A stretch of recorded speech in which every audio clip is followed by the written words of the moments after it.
The personalization of style, the independence, the surfing is a creative adventure. It's a self-motivating creative adventure.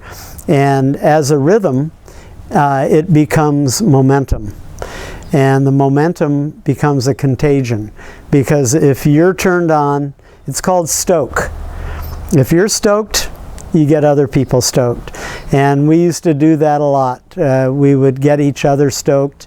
We would do crazy antics to try to motivate the surf, like in Dana Point at the gazebo. If there was no surf, at that time there was no harbor, and it was a favorite place to go surfing. We would throw an old surfboard off from the gazebo and sacrifice for surf. I remember my brother Ted driving his 51 Plymouth, Red Bomb he called it, and at Doheny. And another guy, Leroy, I forget his last name, he had a LaSalle old sedan, and this was in 1963, 62. It was very early on, and both the cars got stuck in the sand and the tide started coming up, and we had to, this was all a surfing trip. The surfing trips that we took were just amazing. Getting up at 2 in the morning and driving up to Rincon, hoping to find surf. Sometimes walking to the ranch, we would park at Gaviota, walk 4 or 5 miles, hoping that there was some good surf at the ranch. There were many of those experiences that, talking about early morning dawn patrol activity.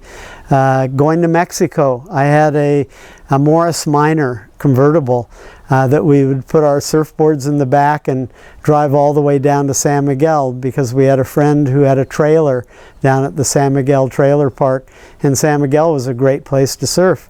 So we would go there and play in Ensenada and then come back.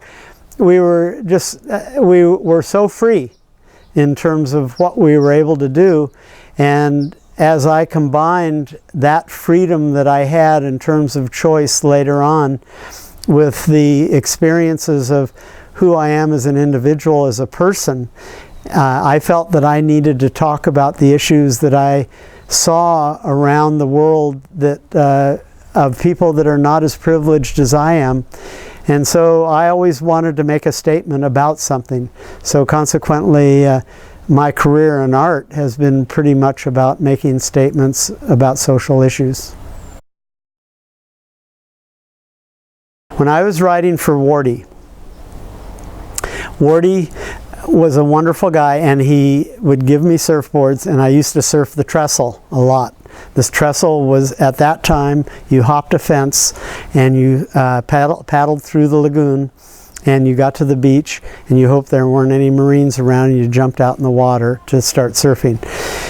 Well, I had had one board confiscated, and I had to go in to get it back, and they had a kind of a notation that Pat Sparkuhl has been busted, and I had to go get it because it was not my board, it was Wardy's board.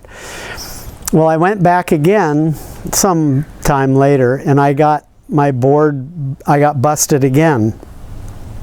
When I was in the Jeep, I was holding this long surfboard, probably about a 9.9 or 9.10, and it was on my lap, and I was sitting in the back of the Jeep, and we were driving to a trailer where they were going to document what they had just done in terms of picking me up, and we were driving under the railroad tracks, and the tail block of the surfboard hit one of the pilings and swung around and hit the hit the driver in the back of the head, and he turned around at me, and I thought he was going to pull his pistol and shoot me. I was so apologetic. I was begging for forgiveness. I did not mean to do that. I did not do it on purpose. But anyway, they were very angry at me, and then I had to get my mother to take me to get the board, because this time, before I was able to get the surfboard, I had to go down to San Diego.